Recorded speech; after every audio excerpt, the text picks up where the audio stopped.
Good morning, students. Today we'll understand the working of diesel engine. So, how diesel engine will be operate and how power will be get generated in diesel engine. So, the basic cycle for the diesel engine is a diesel cycle. So, already we have discussed about the diesel cycle. So, what are the different processes are there and how we are getting the power output in the diesel cycle, that we have already discussed it. Now in this diesel engine, if you're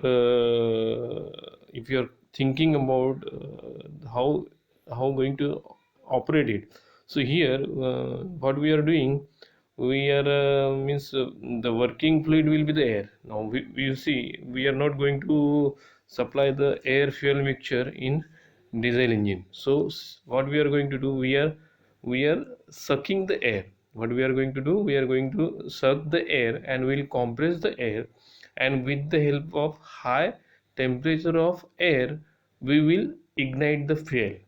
So what we are doing, we are sucking the air, then we are compressing it, and then at the end of the compression we are injecting fuel in the diesel engine.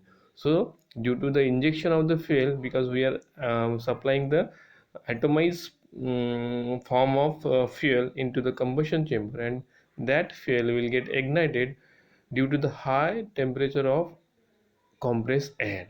So now you can say that the ignition is happening with the help of compressed air. So this diesel engine, we are calling again it as a compression ignition engine. Compression ignition engine, in short form we are calling it as a CI engine. What we are calling, we are calling it as a CI engine. So we can call it as a CI engine. So we can say that this is the CI engine, compression ignition engine. So what we are calling to the petrol engine, we are calling to the petrol engine is the, that is a spark ignition engine. So SI engine is a petrol engine.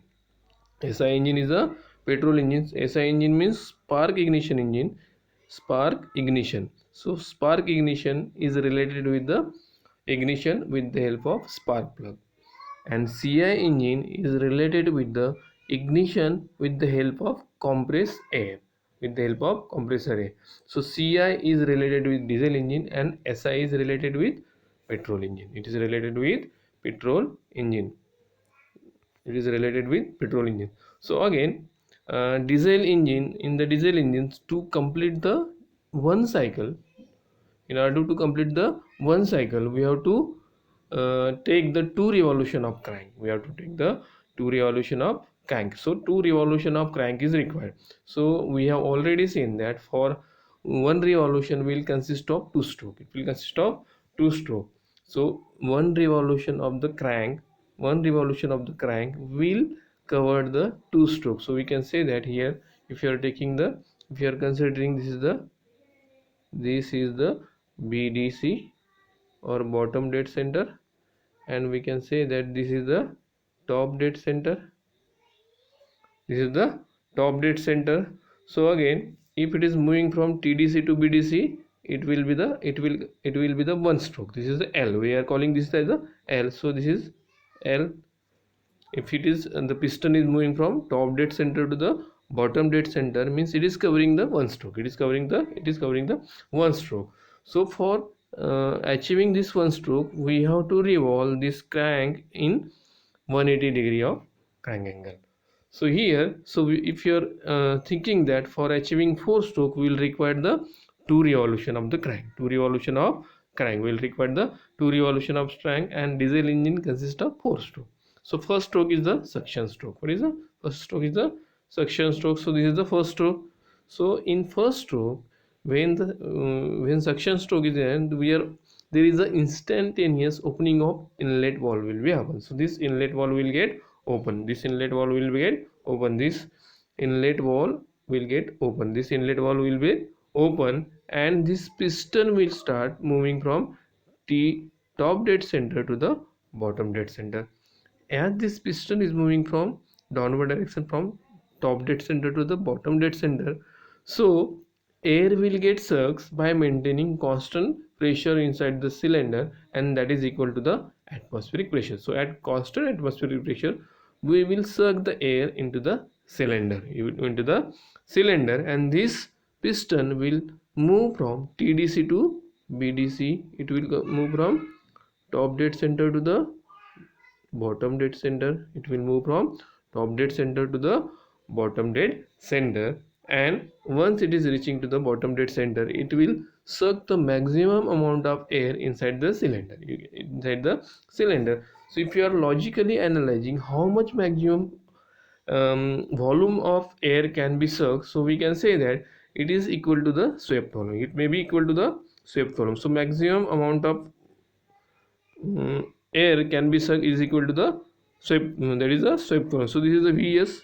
So this is the Vs, and this is Vc. This is Vc, because this much of is Vc and this is the Vs, and total cylinder volume is a Vs plus Vc, means swept volume plus clearance volume. Means we can say that the maximum amount of air can be sucked by the movement of the piston is equal to the swept volume, so it is in this section stroke, it is sucking the air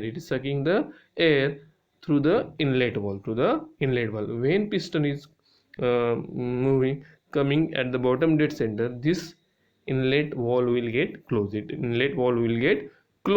and again the piston will start moving from bottom dead center to the top dead center. It will start moving from bottom dead center to the top dead center. Due to the movement of the piston, the enclosed air, as the inlet valve and exhaust valve is in closed condition, so there will be the compression of air will be happening. There will be the compression of air is happening. Due to the compression, pressure and temperature of air will get increased. And at before, when the compression is ending, so just before the end of the compression, we are injecting the fuel. Means, so this is the, so second is when piston is moving from this bottom dead center to the top dead center, so there will be the compression will be occur, and compression stroke will get completed. So now, before the end of the compression, means just before the end of the compression, we will start the injection of fuel. And we will inject the fuel in such a way that we will maintain the constant pressure inside the combustion chamber. So here we will maintain the constant pressure. We'll maintain the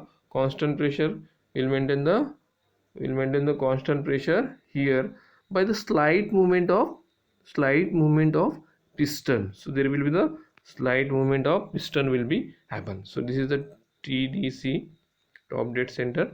So now this piston is at TDC, and we have started injecting fuel over here, and inside this combustion chamber, the air temperature is higher. So as we are injecting fuel in atomized form in the combustion chamber, so there will be the auto ignition of fuel will get started. So auto ignition of fuel will be started in all over the combustion chamber. Due to that, there will be the heat liberation will be occur, and they will act forces on the piston. Forces on the piston, and due to that, these pistons will move from top dead center to bottom dead center. It will move from top dead center to bottom dead center, and we'll get the power.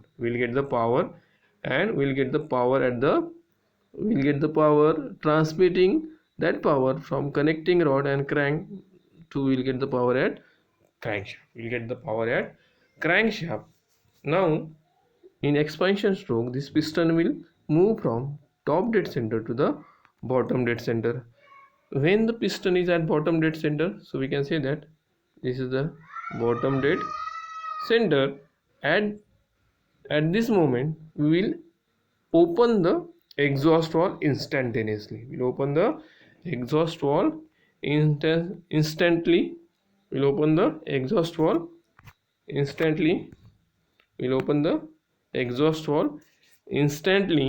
And due to the opening of the exhaust valve, opening of the exhaust valve, due to the opening of the exhaust valve, the heat will get transferred from cylinder to the surrounding. It will get transferred from cylinder to the surrounding. It will transfer from cylinder to the surrounding. So after that there will be heat rejection is happening. Here the heat addition at constant pressure happen, but here the heat rejection will occur at constant volume. So heat rejection will occur at constant volume. So here we are getting the heat rejection is happening at constant volume, and at this moment the piston will start moving from BDC to TDC, and due to the movement of pistons, so byproduct of this combustion, these are the byproduct of this combustion, this will force to escape from the cylinder to the outside. So it will get escape to the outside, it will get escape from the cylinder to the outside, and the cycle will get completed. Here the cycle of diesel engine will get completed, and here, so again this piston will come at top dead center, and again there will be the exhaust valve will get closed, exhaust valve will get closed, and again top inlet valve will get open, and again suction stroke will start, it will start the suction stroke. So here we have seen that in working stroke or at the end of the compression stroke, here there is a heat addition is occurring. That heat addition will occur at constant pressure. So it will heat addition will at constant pressure, and heat rejection will occur at constant volume. So this only the difference between, so we can say in basic cycle, if you are comparing diesel and Otto cycle, so this is the difference. So here heat addition is taking place at a constant pressure, here heat addition takes place at constant pressure. So if you have to draw the diesel cycle on the PV diagram or indicator diagram, so this is the indicator diagram from diesel engine. So we can say that compression ignition engine. So this point number one is showing from the suctions, it is showing the suction process, it is showing the suction stroke. So here we can say that this is the top dead center, as piston is moving from top dead center to the bottom dead center. This is the, so piston is moving from top dead center to the bottom dead center, and suction process will be occur at constant pressure, and this is the P atmosphere. So it will be the P atmosphere. So this pressure is atmospheric pressure, this pressure is atmospheric pressure, and at atmospheric pressure there will be the air will get sucked inside the cylinder. So suction process will be occur, and it is shown from 0 to 1. So 0 to 1 process is the suction process. Now from 1 to 2 it is the isentropic compression process. So this is the isentropic compression process. So here the compression will be done, and due to that we can easily say that, so this is here the pressure is increasing, we are getting the higher pressure, and at the just before the end of the compression we are injecting the fuel. So here, so 2 to 3 process is the injection of fuel, and constant pressure fuel injection will be there, and in this process as simultaneous injection and combustion will be occur, simultaneous injection and combustion of fuel will be occur. So 2 to 3 process will indicate the constant pressure heat addition process. So here we are adding the heat, we are adding the heat to the working fluid, so that it will apply the forces over the piston area, so that we can get the process 3/4, we'll get the process 3/4, as the piston will move from top dead center to bottom dead center. So here I have already shown, for maintaining the constant pressure there will be the slight movement of piston will be occur, because we have to maintain the pressure, constant pressure inside the cylinder. So that piston will slightly move from top dead center to somewhere higher volume. So this is the top dead center, and so it will increase the volume to maintain the pressure, and from that point there will be the movement of piston will occur to the bottom dead center, and we will get the expansion, we will get the power. So this is the power stroke. So this is the power stroke. And when piston is at bottom dead center, so this is the bottom dead center, so this is the, so this is the bottom dead center. So now this point 4 is at bottom dead center. When piston is at 4, so there instantly exhaust valve will get open, and heat inside the cylinder, it will get rejected to the atmosphere. It will get rejected to the atmosphere, and at constant volume heat rejection will be occur, and this work will get the state point 1. So 4 to 1 is a constant volume heat rejection process is there. Now from this point 1, it will start moving from BDC to TDC. It will start moving from BDC to TDC, and it will expel the byproduct of gases outside of the cylinder. So this 0 to 1 and 1 to 0 is the suction and exhaust process, and this is the theoretical indicator diagram for the compression ignition engine, or we can say diesel engine.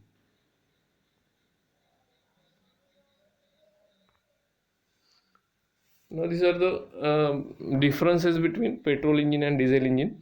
So first point is related with the what is the basic cycle for petrol engine, and what is the basic cycle for diesel engine. So we already know that the basic cycle for petrol engine is the Otto cycle, and basic cycle for diesel engine the diesel cycle.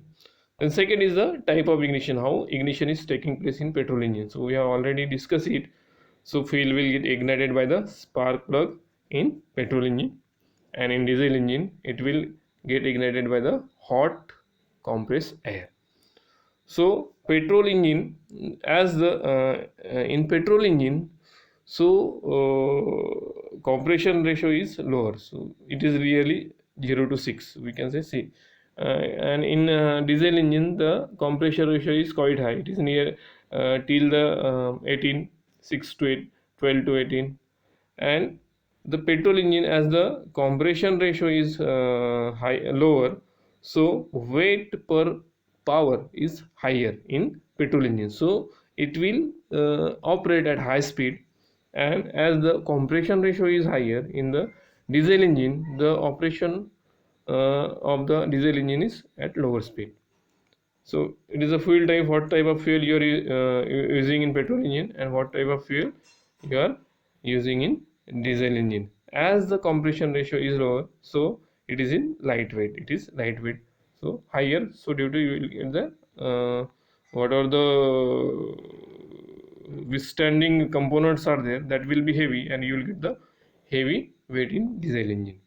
So these are the basic differences are there. So again, if you have to understand what are the what is the actual indicator diagram, so we'll see that one. Actual indicator diagram for diesel engine. Actual indicator diagram for diesel engine. So here, actual indicator diagram for diesel engine. So we'll draw the actual indicator diagram for diesel engine. So if it is a pressure, so this is the pressure line we'll draw the actual indicator diagram for diesel engine. So we can say that this is pressure and this is volume, and if you are drawing, this is the constant pressure line. So this is the P atmospheric pressure. So if this is the, we can say this is the point number 0, so we can say this is the point number 0. So in theoretical pressure volume diagram, so I am I am explaining by drawing the PV diagram over here, as the slide for the actual um, indicator diagram for a diesel engine is not there. That's why I am using the pen for explaining it. So we have taken this point number 0. So this 0 point is indicating the, so it is indicating the top dead center. It is the top dead center. At this point there will be the inlet valve will open. So in reality inlet valve will open slightly before the top dead center. So we can say somewhere here there is a inlet valve will get open, and the inlet valve, due to the opening of the inlet valve, there will be the start of sucking air will be started. So but what will happen, so this opening of valve is so small, so it will apply the restriction for the flow of the air, apply the restriction for the flow of the air, and due to that restriction there will be the negative loop will be formed while performing the suction stroke. So this is 0 to 1, we can say that this is a suction stroke. So this is the suction stroke, and after that there will be the, after the BDC, so we can say this is the bottom dead center. So this is the bottom dead center. So after bottom dead center the inlet valve will get closed.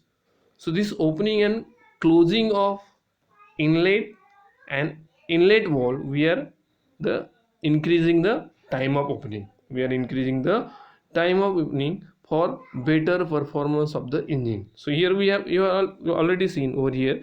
So inlet valve will open over here and it will close over here, means it is opening before the top dead center and it is closing after the bottom dead center. For to increase the performance of the engine, we are increasing the time of opening of the, means duration of opening, means time of open of the inlet valve, we are increasing the time of opening. So here, so this negative loop will be occur due to the restriction provided by the inlet valve.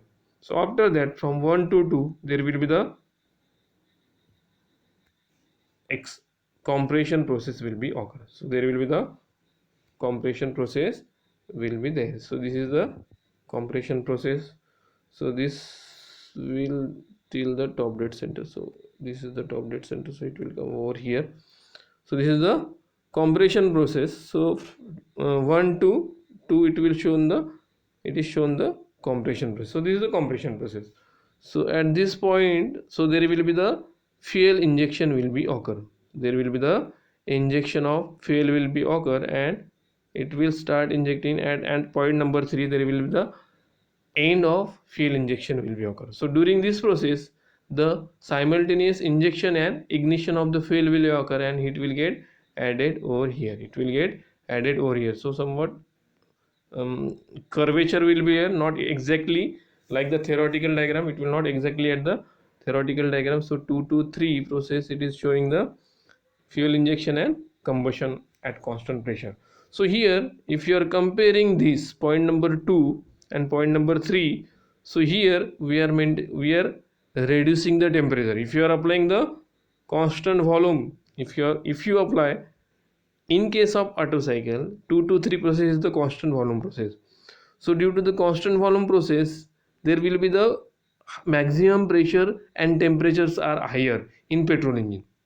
In petrol engine maximum pressure and temperatures are higher if you are applying the constant volume. So if you are applying the 2 to 3 as a constant pressure process, there will be the, we are controlling the highest temperature and pressure in cycle of operation of the engine. So here 2 to 3 is the heat addition at constant volume, constant pressure will be there. So after that there will be the expansion process will be there 3 to 4, and after 4 the exhaust valve will be open and there will be the heat rejection at constant volume will be occur. Here heat rejection at constant volume will be occur. So just before the bottom dead center exhaust valve will get open also. So this is the bottom dead center. So here there is a exhaust valve will get open, and from here again there is a restriction from exhaust valve will be applied from escaping the byproduct of gases from cylinder to the surrounding. And if you are comparing the pressure inside the cylinder and outside the cylinder, so we can say that obviously the high pressure will be there inside the cylinder and low pressure will be there outside the cylinder. As the exhaust valve is restricting to the flow of byproduct of gases combustion to the outside, expelling outside, so there will be the, we cannot bring the atmospheric pressure at the end of exhaust processes. So there will be the positive loop will be occur during the exhaust process. So this is the suction process, so this is the compression process, this is the heat addition process, this is the expansion process, this is the heat rejection process, and this is the exhaust process.